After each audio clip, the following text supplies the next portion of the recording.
Welcome to the DoD official mailroom of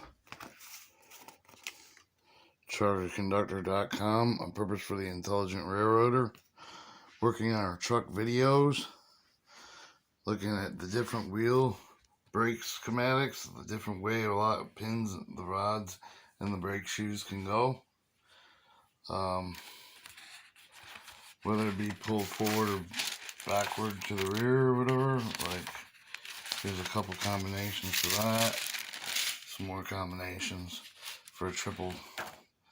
Alright, what we're working on is the center bolster. You've looked through our magazine, and now we've drawn a center bolster with 3 main reservoir tanks, accumulator system that draws in the manifold system for all 3 reservoirs to be connected at one drain cock or glad hand, and then T reservoirs for if so you have the glad hands right over here, and this is what it looked from the side angle. This may be able to be used in this next drawing. We're going to show you a different center bolster, which kind of works on this operation.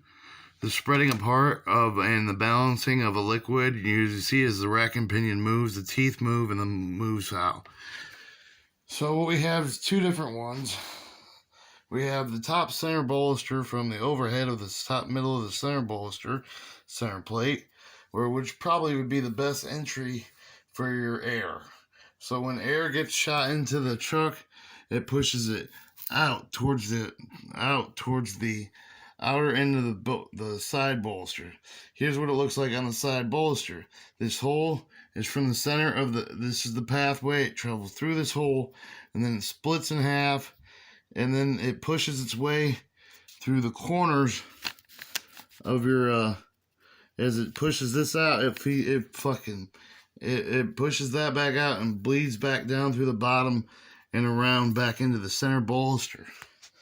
So what we're doing is we're having 2 brakes. As this pushes out, it pushes this one to the left and this one to the right. This can be used for a bolster on a 3-wheel, 2-wheel bogie axle, or you could have a combination where they're not one tandem tooth rack, but it's 2 tooth racks, and which would also change the momentum if they both mated teeth, like as they did on this one. One would retract, one would come in, and so you'd have these arrows different sides. Well, if you have these arrows here, you mirror that over there. What you'd have is your left and your right blink, your left side working, your right side not. So it gives a unique braking system, whether you wanted to go out or in. And then we have these brake rods over here. These are the shoes. Just consider this as the linkage arms, and these right here are the linkage arms. And then you can see the different ways. I've made several different attempts to change the brake shoe pattern. So that's the brake shoe pattern. And if you incorporate the air cylinders into the passageway, we're looking at a real high cool brake cylinder system. Easy, strong, effective, yet as you can see, the push out to the outsides either have one straight going that way, one straight going that way, or one on top, one going up, the other bottom one going in, and vice versa mirrored. So you might have a dynamic braking air system with extra air reservoirs, or we could just do this side bolster right here with the center bolster frame.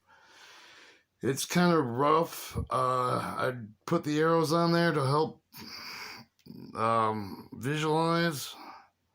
So this arrow means it's going back into here, and this arrow means it's coming through there. So that was, once again, let's look at the rack and pinion thing. As you can see, the pump opens, the pump closes. Also good for a side bolster compression brake. But this one's cool too. So that's on one of my videos work, but this is the other. Like, enjoy. This has been charter conductor truck tape.